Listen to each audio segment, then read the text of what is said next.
১৯৭৯ সালের ১৮ ফেব্রুয়ারি অনুষ্ঠিত দ্বিতীয় জাতীয় সংসদ নির্বাচনে প্রয়াত রাষ্ট্রপতি জিয়াউর রহমানের নেতৃত্বে বিএনপি ২১টির মধ্যে ১৮টি আসনে জয় পায়। এরপর দীর্ঘ পথ চলা ১৯৯১ সালে ৭টি, ৯৬ সালে ৫টি, ২০০১ সালে ১৫টি, ২০০৮ সালে নেমে আসে মাত্র ২টিতে। অবশেষে ২০২৬ সালে আবারও ১৮টি আসনে বিজয়।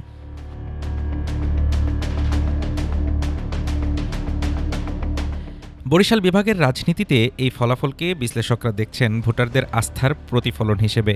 তাদের মতে এটি শুধু নির্বাচনী সাফল্য নয়, বরং গণতন্ত্রে নতুন প্রত্যাবর্তনের ইঙ্গিত। এবারের নির্বাচনে আলোচনায় ছিল ইসলামী দলগুলোও।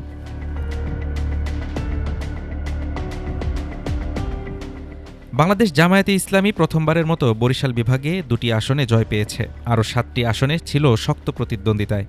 অন্যদিকে ইসলামী আন্দোলন বাংলাদেশ প্রতিষ্ঠার প্রায় ৩৯ বছর পর জাতীয় সংসদে প্রথমবারের মতো একটি আসন পেলেও প্রত্যাশা অনুযায়ী ফল পায়নি। প্রচারণায় সরব থাকলেও অধিকাংশ আসনে পরাজিত হয়েছেন ইসলামী আন্দোলনের প্রার্থীরা।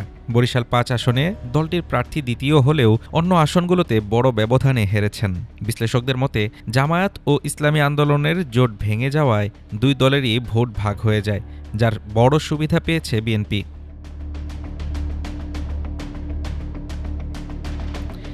দুই দলের জোট থাকলে কিছু আসনে ফল ভিন্ন হতে পারত। তবে আওয়ামী লীগ মাঠে না থাকায় সরাসরি প্রতিদ্বন্দ্বিতা হয়েছে বিএনপি ও জামায়াতের মধ্যে। পিরোজপুর, পটুয়াখালী, বরগুনা ও ভোলার কয়েকটি আসনে ছিল হাড্ডাহাড্ডি লড়াই।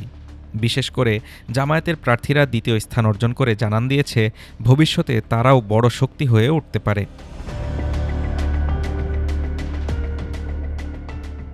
বরিশালের এই ভোট যেন এক নতুন বার্তা দিচ্ছে। রাজনীতির সমীকরণ বদলাচ্ছে। ৪৬ বছর পর ইতিহাসের পুনরাবৃত্তি। কিন্তু এই বিজয় ভবিষ্যতের রাজনীতিকে কোন পথে নিয়ে যাবে সেটা এখন দেখার বিষয়। Desk report, Dhaka today.